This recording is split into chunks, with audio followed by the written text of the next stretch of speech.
The 6th China-Arab States Expo, which concluded on Sunday in Yinchuan, northwest China's Ningxia Autonomous Region, has wowed foreign attendees with rich products and services of traditional Chinese medicine.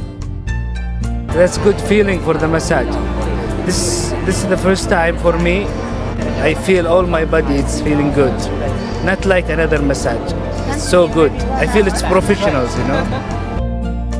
Over the years, TCM has been gaining greater popularity worldwide, especially in the countries and regions along the Belt and Road.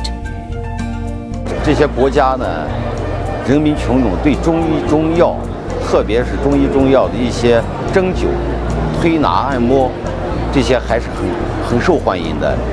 A medical team from China's Ningxia had set up a TCM consulting room in Benin this year and pushed forward the development of online medical care services in the Western African country. 通过这个平台呢，让这个贝宁人民群众呢能够享受到更好的、更高水平的中药服务。